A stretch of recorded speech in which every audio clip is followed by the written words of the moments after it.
प्रतापगढ़ का वो शमशान घाट जहां दिन भर चिताओं का धुआं हवा में तैरता रहता था, रात होते ही एक अजीब सी खामोशी में डूब जाता था।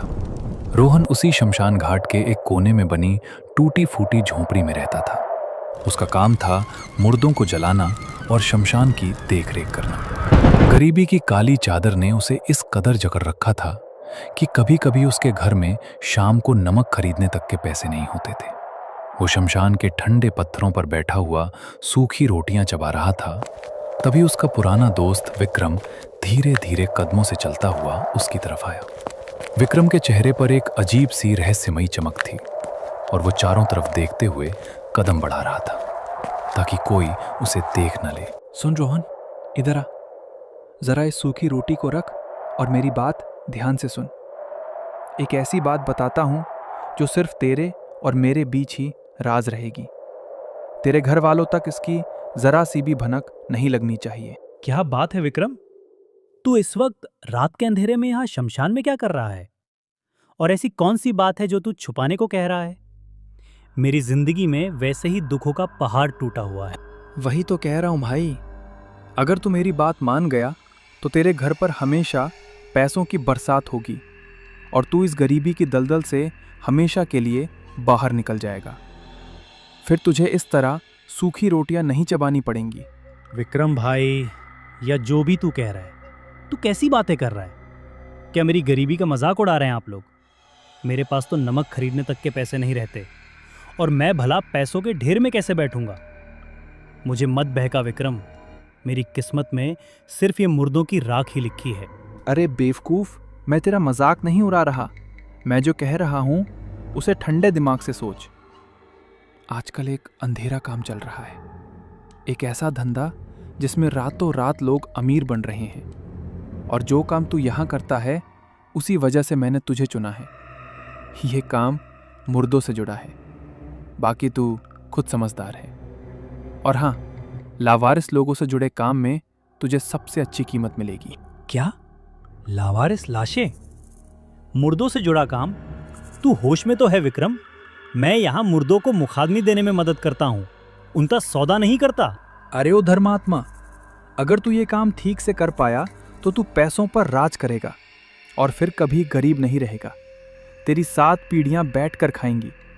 सोच ले, या तो इस शमशान में जिंदगी भर मुर्दे जलाते हुए खुद एक दिन राख हो जा, या फिर मेरी बात मानकर अपनी किस्मत बदल ले।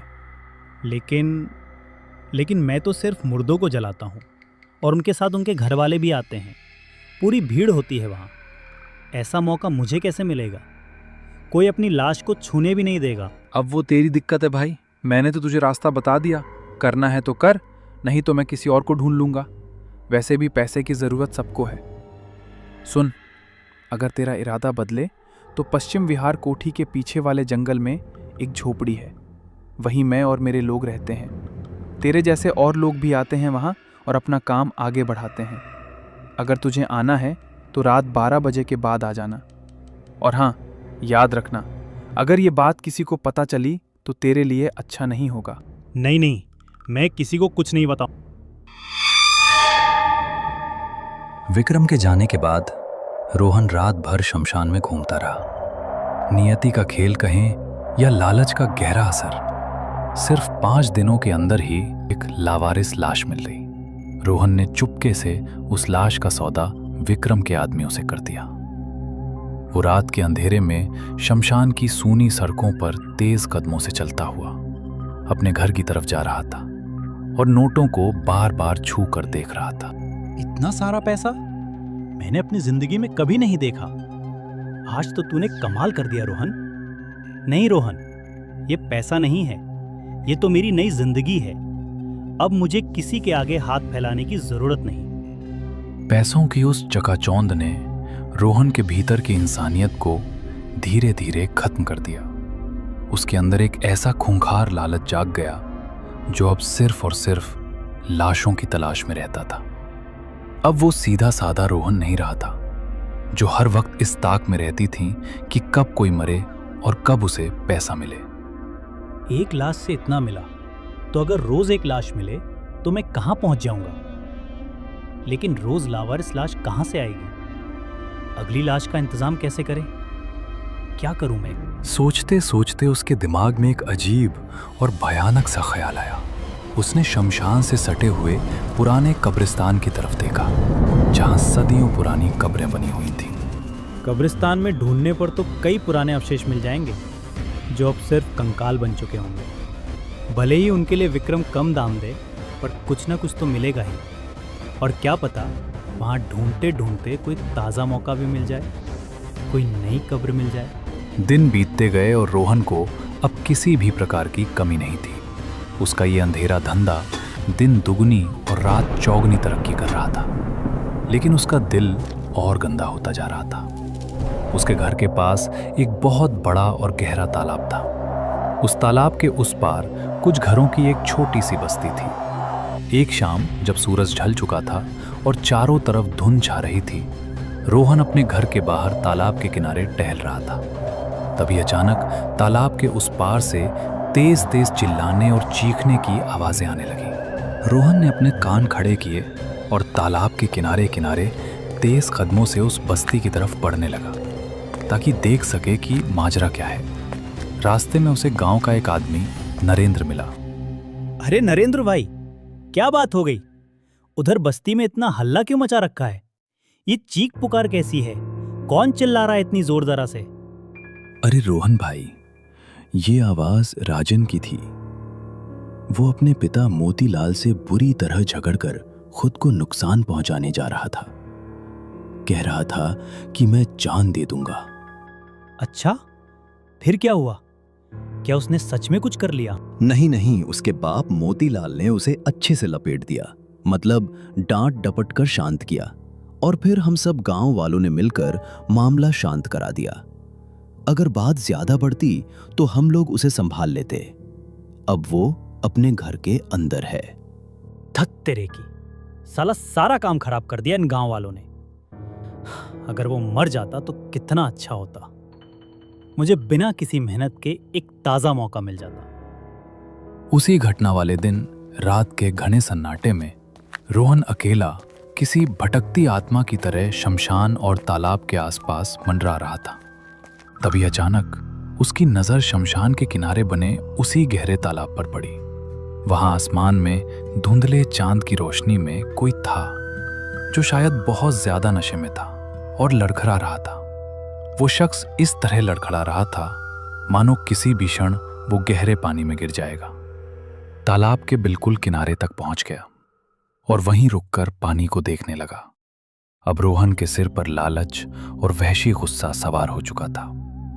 उसे लगा कि अगर राजन यहां से वापस लौट गया तो उसके हाथ से लाखों रुपए चले जाएंगे। उसने बिना सोचे समझे अपनी चाल तेज की। वो भागते हुए राजन के बिल्कुल पीछे पहुंचा और बिना एक पल गवाए उसने राजन की पीठ पर जोर से लात मारी। राजन सीधे तालाब के गहरे और ठंडे पानी में जा गिरा। शराब के नशे में होने के कारण वो तैर नहीं पाया और कुछ ही पलों में पानी की सतह शांत हो गई। रोहन को अब एक नया और बिल्कुल ताजा मौका मिल चुका था, पर जैसे ही वो लाश को पानी से निकालने के लिए आगे बढ़ा, तुरंत उसके दिमाग में एक भयानक बात आई और वो एक पल के लिए वहीं ठिठक गया। उसकी सांसें तेज हो गईं।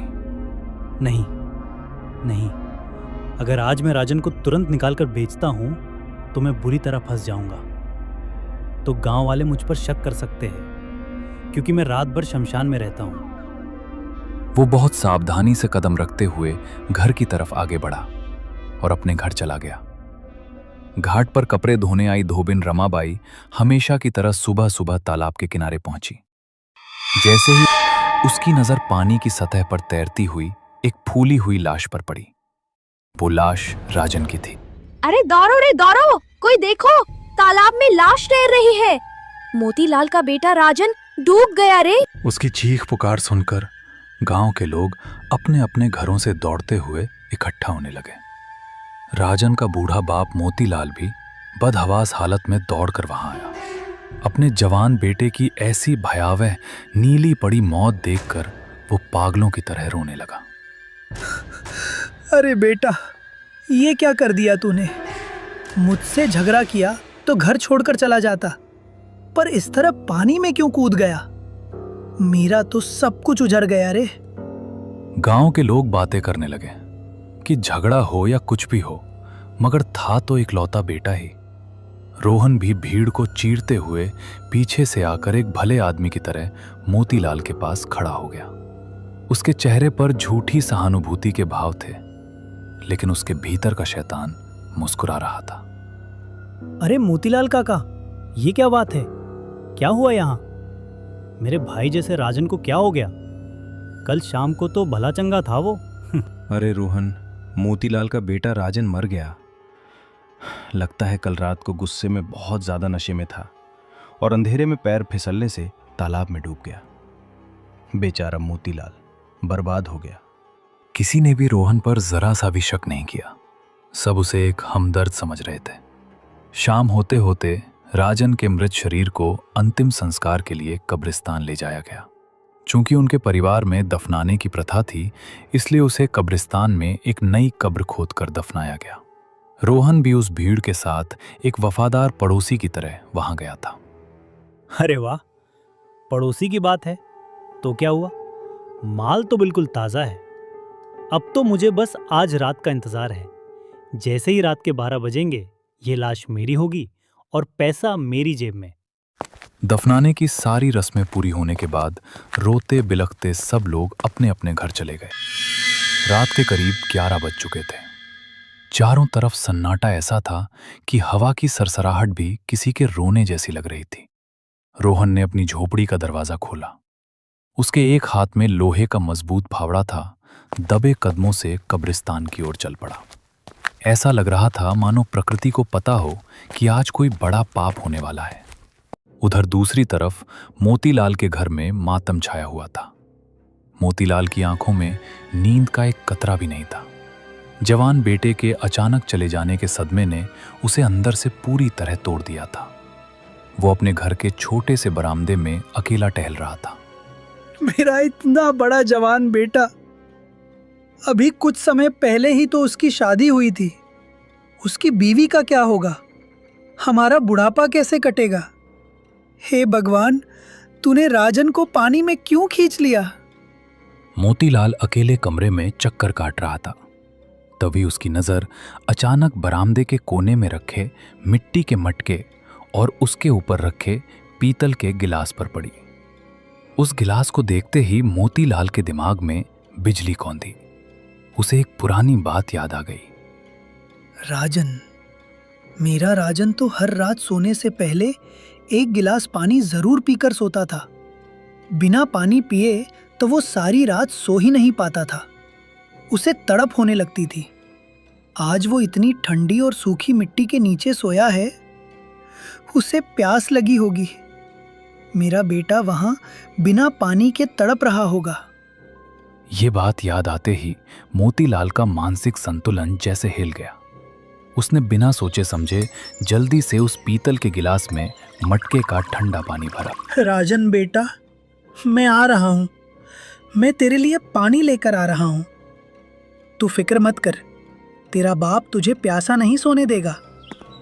वो पानी का गिलास हाथ में लेकर पागनों की तरह तेज कदमों से चलते हुए रात के 11 बजे अकेले ही कब्रिस्तान की ओर जाने लगा। उसे ना तो भूतों का डर था और ना ही रात के सन्नाटे का। उसे बस अपने बेटे की प्यास बुझानी थी। जब मोतीलाल रास्ते से होता हुआ कब्रिस्तान की मुख्य सड़क पर पहुंच रहा था, तब तक कब्रिस्तान के अंदर रोहन अपना काम लगभग पूरा कर चुका था। रोहन ने बड़ी तेजी से राजन की नई कब्र को खोदा था। वो कब्र को वापस बंद करने ही वाला था कि उसने दूर से किसी के कदमों की आहट सुनी। रोहन घबरा गया। उसने झट से लाश को कपड़े में बांधा और उसे अपने कंधे पर लाद लिया। जब मोतीलाल कब्रिस्तान के मुख्य दरवाजे से अंदर घुस रहा था, ठीक उसी समय रोहन पकड़े जाने के डर से कब्रिस्तान के पिछले हिस्से की तरफ भागा। मोतीलाल हाथ में पानी का गिलास लिए लड़खड़ाते कदमों से राजन की कब्र के पास पहुंचा, लेकिन वहां का नजारा देखकर उसके पैरों तले जमीन खिसक गई। अरे अरे, ये क्या बात हुई? कब्र की मिट्टी इतनी उथल पुथल कैसे है? चारों तरफ ताजी मिट्टी बिखरी हुई है। क्या क्या मेरा राजन जाग गया? क्या वो पानी पीने के लिए कब्र से बाहर आ गया? मोतीलाल ने जल्दी से पानी का गिलास जमीन पर रखा और अपने कांपते हाथों से कब्र की बची खुची मिट्टी को हटाना शुरू किया। कब्र पूरी तरह खाली थी। अरे, ये कहाँ गया? मेरा बेटा कहाँ गया? कोई मेरे बेटे की लाश को ले गया। मोतीलाल गुस्से से पागल हो गया और वो लाल आंखों से चारों तरफ कब्रिस्तान के सन्नाटे में देखने लगा। तभी उसकी नजर कब्रिस्तान की पिछली दीवार पर पड़ी। चांद की धुंधली रोशनी में उसने देखा कि दीवार के उस पार कोई साया बड़ी तेजी से जा रहा है और उसके कंधे पर सफेद कपड़े में लिपटा हुआ एक लंबा सा आकार है। अरे, तो ये काम इसी ने किया है। ये कोई चोर है जो मेरे बेटे को ले जा रहा है। मोतीलाल को यह समझने में जरा भी देर नहीं लगी कि वो सफेद कपड़े में क्या था और उसे ले जाने वाला कौन था। गुस्सा, प्रतिशोध और गहरा दुख उसकी आंखों के सामने काले अंधेरे बनकर छा गया। उसने अपनी पूरी ताकत लगाकर उस भागते हुए साये को रोकने के लिए जोर से चिल्लाने की कोशिश की। रोहन, चोर, रुक! मगर डर और गहरे सदमे के कारण उसकी आवाज उसके गले में ही अटक गई। मुंह से पूरी आवाज निकली ही नहीं। अचानक ठीक उसी पल मोतीलाल के सीने में एक बहुत तेज असहनीय दर्द उठा। ऐसा लगा जैसे किसी ने उसके दिल का दौरा पड़ा हो। वो अपनी छाती को दोनों हाथों से पकड़कर तड़पने लगा। उसकी आंखों के सामने सब कुछ घूमने लगा और वो वहीं जमीन पर गिर गया। मोतीलाल अपने ही बेटे की उस खुली सूनी कब्र पर ही औंधे मुंह गिर पड़ा। दिल का दौरा पड़ने से मोतीलाल की सांसें हमेशा के लिए थम गईं। उधर रोहन उस दीवार को लांघकर जंगल के रास्ते से होता हुआ विक्रम के ठिकाने पर पहुंचा। लाश को सौंपकर और मोटी रकम लेकर वो वापस अपने घर लौट रहा था। वो बहुत खुश था। आज तो मजा ही आ गया। एक ही लाश के इतने पैसे। मेरे हाथ भले ही गंदे हैं, मेरी नीयत भले ही इससे भी ज्यादा गंदी है, पर मेरा ज़मीर बिल्कुल साफ है, क्योंकि पैसा सब कुछ साफ कर देता है। अब मैं इस गांव का सबसे अमीर आदमी बनूंगा। अगले दिन सुबह जब गांव के लोग मोतीलाल को ढूंढते हुए कब्रिस्तान पहुंचे तो वहां का नजारा देखकर सब हैरान रह गए। बेटे की कब्र खाली थी और उस खुली कब्र के ऊपर बाप मोतीलाल का मृत शरीर पड़ा था। पूरे गांव में थू थू होने लगी कि कोई नीच इंसान लाश चुरा ले गया। सबने मिलकर सलाह की और मोतीलाल के शव को उसी खुली हुई कब्र में दफना दिया, क्योंकि उनके पास और कोई रास्ता नहीं था। इस घटना के बाद रोहन की चांदी हो गई। वो अंदर ही अंदर बहुत खुश था। रोहन को अब सिर्फ और सिर्फ रात का इंतजार रहता था। उस सुनसान डरावनी जमीन पर रोहन हाथ में अपना फावड़ा लिए अकेला चल रहा था। तेज बारिश हो रही थी और कब्रिस्तान की मिट्टी पूरी तरह गीली और दलदली हो चुकी थी। आज मौसम बहुत खराब है, जल्दी काम करता हूँ और यहाँ से निकलता हूँ। आज विक्रम ने एक बड़ी पार्टी से सौदा किया है। आज तो बहुत अच्छा पैसा मिलेगा। इस बूढ़े मोतीलाल की कब्र को खोद कर निकाल लेता हूँ। रोहन ने बिना वक्त गवाए फावड़ा उठाया और मोतीलाल की कब्र की गीली मिट्टी को साफ करना शुरू कर दिया। बारिश के पानी की वजह से मिट्टी आसानी से हट रही थी। ठीक उसी पल एक भयानक घटना घटी। कब्र के अंदर से एक अदृश्य, बेहद शक्तिशाली और ठंडी हवा का वार हुआ। उस अदृश्य वार के झटके से रोहन हवा में उछला और कब्र से कई फीट दूर जाकर पत्थरों पर गिरा। ये क्या था? किसने मारा मुझे? उसका पूरा शरीर डर के मारे सुन्न पड़ गया। उसने कांपते हुए अपनी नजरें उठाकर उस कब्र की तरफ देखा। कब्र की गीली मिट्टी को चीरते हुए एक भयानक साया बाहर निकल रहा था। उसकी आंखें अंगारे की तरह लाल थीं और चेहरे पर मांस के चीथड़े लटक रहे थे। वो कोई और नहीं बल्कि खुद मोतीलाल की रूह थी, जो एक खूंखार पिशाच बन चुकी थी। रोहन, ओ पापी रोहन, उस रात, उस काली रात को मैंने तुझे अपने ही बेटे की लाश के साथ तेरी वो काली करतूत करते हुए देखा था। तूने मेरे बेटे को भी नहीं छोड़ा और आज तू मुझे लेने आया है। बचाओ, मुझे छोड़ दो। अब तू भी इसी भूतिया कब्रिस्तान का हिस्सा बनेगा। आ!